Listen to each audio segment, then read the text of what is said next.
Because you were off. You weren't there. It was a Sunday. The 8th of the 8th. Sunday's that. Yeah. We just need to go through a quarantining procedure. Cheetah have been down to a couple of extremely low population numbers over history. Genetically, they've been traced back to numbers maybe as low as only 20 or 30 animals. So they have had a very big genetic bottleneck there, and there's been quite a bit of inbreeding as they have recovered from those populations. So they actually haven't got very good natural immunity towards any kinds of viruses or diseases at all. The only reason why we can actually go in there with these 3 boys is because they've been hand raised.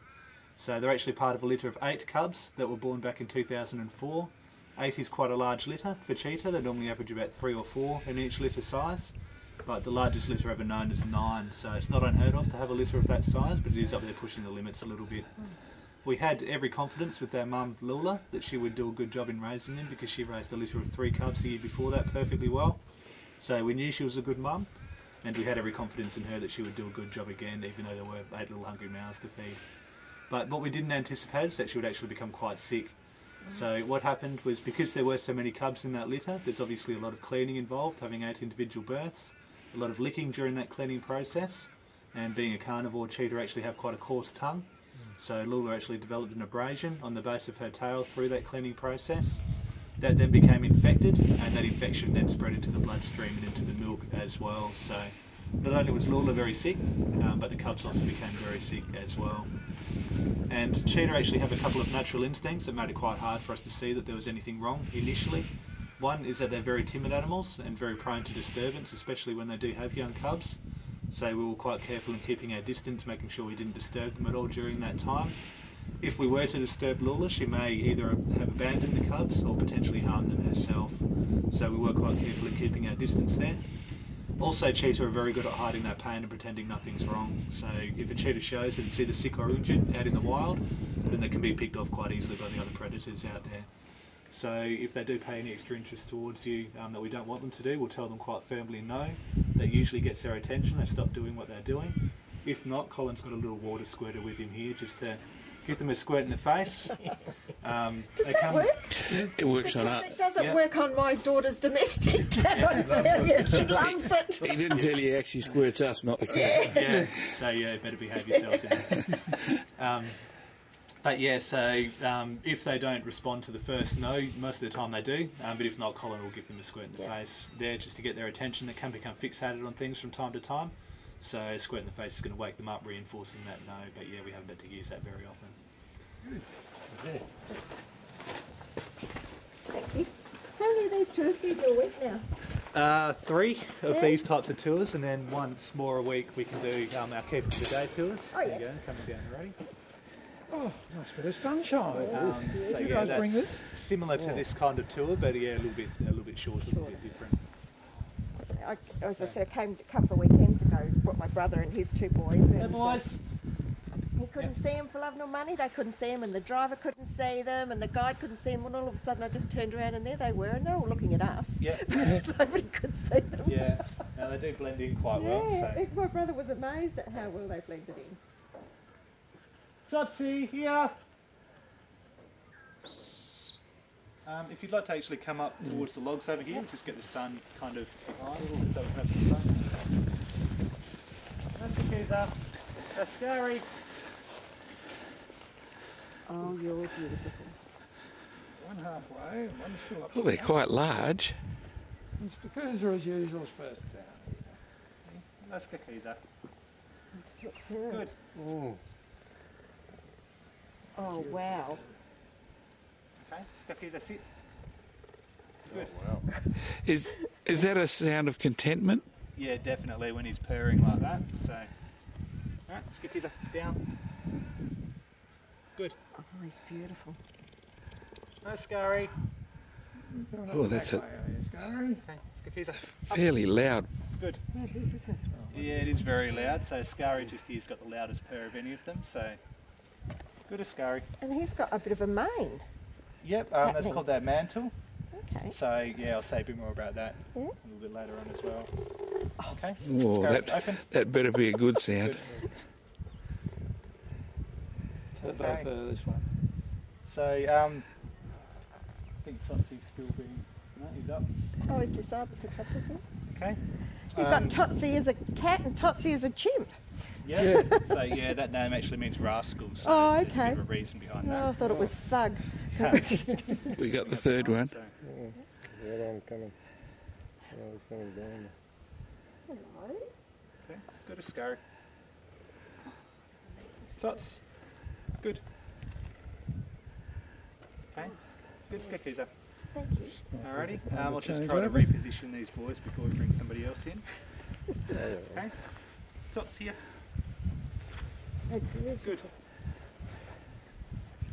Okay. Totsy, sit. Good. Somebody on the platform or you can hear somebody. Rhino keepers Oh, okay. Good Skakusa. just over behind us. Good as scary. Alrighty. Who'd like to come in next? Yeah. So you can just stand, maybe just next to Ascari here. Give him a pat along his back. Okay. Ascari, stay. Skakusa, stay. Tots, stay. Step out the way there. Okay, so you can give Skakusa a little pat as well if you can reach there. Do they prefer scratching or patting? Probably, yeah, just a pat along the back. For us that I guess come in with them every day, we can get a little bit more affectionate with them, but yeah, they don't accept everybody getting too close to them, yeah. so yeah, normally just a good scratch around the back and kind of on the back of the neck is what we do. So the hair on the chest, is good that as softer than the hair on their back? It kind of depends on the day. So Ascari he's been rolling around in the mud in the last few days, so he's a little bit more mucky than the other two boys. Skakusa, oi. Well, I don't want to do that, she says. Skakusa, no. It was a bit interesting. And what have you got on your fingers, Herb? Ascari here, meaning soldier, suits his personality quite well. With Totsy there, his name does mean rascal, so he's probably the least dominant of the three, but he's the most persistent. So, especially when it comes to food, he's the one that will kind of get his nose in and try to steal remains from the other two boys if he finishes before they do. So he does get his nose in the wrong place from time to time. And as you've just seen, he's probably the one that gets a bit more grumpy more often as well. Yeah. But he's actually probably the biggest sook out of any of them when it comes to us. With Skakusa just here, he's actually, a very laid-back, relaxed animal, so he's named after a rest camp in Kruger National Park in South Africa. So, yeah, they all have these names, had various personalities already by the time they were a few months old, and they actually were given the names, and they haven't changed at all throughout their lifetime. Okay. Well, they're all lovely. This is true. Just beautiful. Emma Yengi took me out the back with the gorillas. Sit. Good. That was a, That was yeah. a few years ago. Oh, I tell you what, I stood there and cried. Oh, they were beautiful. So And with she was these, conditioning them. with these boys, I'll just show you Skakusa's dew claw here. Skakusa paw. Good. So that's his dew claw. Ouch. So that's the main weapon on the cheetah. Really? So when they actually hunt, they'll use that to trip their prey and get their prey on the ground and then actually suffocate them after that. So with cheetah, basically, as I said, every little thing about them has its purpose to help. Skakusa down. Good. To help them run at those extreme speeds. So they're quite a long, slender animal, very lightweight as well. Their skeleton is actually aerated, similar to a bird skeleton. Oh, for goodness sake. With these boys, Skakusa here weighs about 46 kilograms. Ascari is about 47.5, and Totsy's a bit smaller, he's about 41.5. Open. Good. How often do you have to check their Free. teeth? I guess we do this kind of training with them every day, Okay. so yeah, it just depends on when we get the chance to. So, as I said, they're very slender animals. Lightweight as well, very fast acceleration, only takes a couple of seconds for them to get from a standing start up to 80 or 90 k's an hour. Very flexible as well, and we'll see if we can get Skakusa to come up on the post. Skakusa here. Here. Do I have to? Post. Skakusa. No, the other way. Skakusa. Looks nice and warm on the Yeah, I was going to platform say, today. I'll just have a stretch and a scratch. Well, there you go, it's just as good. Yeah. So with their scapular joints and their hip joints, they are very flexible, they're actually not fully in socket. Oh. If you have ever seen a documentary of a cheetah running, they stretch right out and then curl right up into a ball. If they didn't have that flexibility there, there you go, that's why we don't touch the platforms. Then yeah, they would do themselves quite harmful injuries running at those kinds of speeds. So when they're actually going at full pace, they're covering anywhere from 8 to 10 metres in a stride, with only one foot touching the ground at any one time, so they're literally flying across the ground there. That crouching position that he's doing now as well is quite common for cheetah, so they'll get down and smell different scents on the ground, especially when there's females around. They'll be able to smell the urine patches and stuff like that. So yeah, it's just What doing behaviour naturally enrichment now. do you do? I know we do stuff at, like I was in Visa for a while at Yep. Adelaide, and used to make the big balls and all that. Yeah, sort of it is stuff. quite difficult with I cheetahs, was just so gonna they're say, very, what could- very sight orientated and like to chase a lot of things. So we use the lure for one thing. Just being in a different area is another good Yeah. thing for them. So we do let them out to the large exhibit just down the bottom here a couple Okay. of times a week. Okay, sit. Now the third on and a half. Good. Mm. Okay, yeah, that's okay. So if you want to, just one at a time again to start with, if you want to come in just behind me, you can come and stand next to him and give him a pat along the back. But yeah, Scary definitely has been rolling around in the mud, so that's why he's a bit coarser than the others. It's lovely. But yeah, Listen to the purring. purring. Okay, good to hear that. Good boy. Thank you. That's okay. Alright, you'd like to come in? Well, seeing you haven't got glasses, I'm just wondering what my photos are turning out like. Well, yeah, I was looking Yeah. before. If you Did have you to have a stay. look? No. It'll be fine. So with that purring, that is quite unique for a big cat. They're only one of 3 species of big cats that do purr. The other 2 are the clouded leopard and the snow leopard. Yeah. As a general rule, the big cats that purr can't roar, and the ones that roar can't purr, so cheetah are quite unique in that sense. These ones can't roar. No. Yes, we've got a different structure in the larynx. So what actually causes the purr? I'm not 100% sure actually, I so don't think a lot of people are. yeah. Well, they've said that. Yeah, because I don't know why. Yeah. Okay, stay. I just want to ask. Because Beautiful. You're just beautiful. Okay, mate. But yeah, getting back to the identification, if you look at the same area on each cheetah, you're going to see a slight difference with them.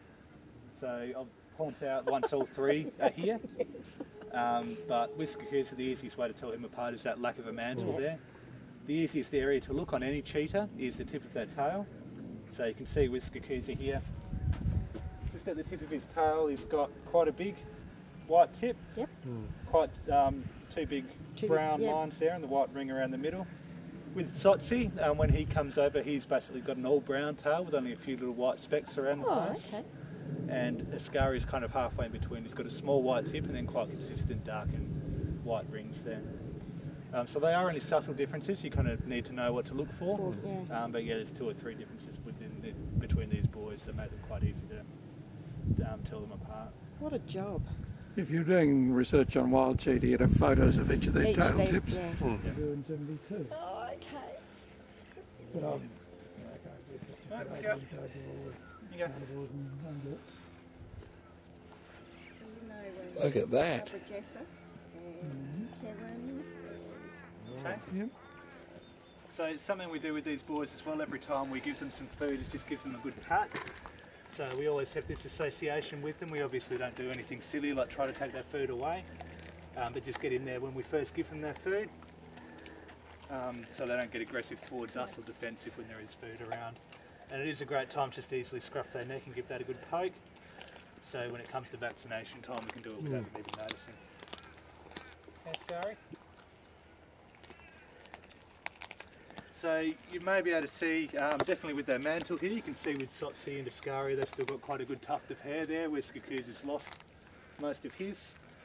So that's the easiest way to tell him apart with Ascari here. If he looks around this way, you might be able to see a couple of black lines just under his eyes. We used to think of that as runny mascara, so you'd think mascara, Ascari, and quite easy to tell him apart and remember him. And then with Sotsi as well, just depending on what angle you're looking at them at, he's got about 5 lines just on the base of his tail over here. So yeah, as I said, there are only subtle differences, but once you know what to look for, they're quite easy to tell apart. So yeah, it's been quite a big clash between the farmers and the cheetah. Farmers obviously don't like their livestock being taken, so they would see the cheetah as a pest, and then actually go out there, put out traps and snares, and actually go and shoot them sometimes as well. So that had a very big impact on the cheetah's population. They're almost hunted to extinction. But now, thanks to a lot of conservation efforts, both in Africa and around the world, cheetah are making quite a good comeback. There's about 15,000 cheetah left worldwide at the moment, that is captive and wild cheetah. But as I said before, genetically they've been traced back to numbers maybe as low as only 20 or 30 animals. So they have made a good comeback from those extremely low numbers, but 15,000 still isn't a lot. There's still work to be done to keep those populations increasing. So all of the cheetah in captivity are used either as breeding animals or as ambassadors like these boys. So they're actually there as an insurance population, so that is in case anything happens to the animals in the wild. If they get entirely wiped out, then at least we still have animals in captivity that can potentially be released back out to the wild. But that is a worst case scenario. We'd obviously rather protect those animals that are out there in the wild already. So there have been a lot of programs set up to help the cheetah in the wild. One of the most successful has been the Anatolian Shepherd Dog program. And that actually uses these shepherd dogs. Farmers are actually able to get them as a puppy. They're raised with their livestock, end up forming a bond and live with the livestock, and then protect the livestock from predators, but especially protect them from cheetah. So that is taking advantage of the cheetah's natural behaviour, being very non-confrontational animals. They'll stay away from trouble. So they actually see these dogs as a threat, as a big predator. So the dog actually has to only bark when it comes to the cheetah, and they just won't come anywhere near it or the livestock either. So that was a very simple idea. Yes, who thought of that? And yeah, I think originally it came from the Cheetah Conservation Fund and Laurie Marker. That's set up in Namibia. Okay. I think that's where it originated, but it's used in quite a few different projects all around Africa now. What a good idea. Looking between the Check at the legs. Oh yes, I can see them. I'll have them. I'll have that, thanks. Yeah. That's breakfast.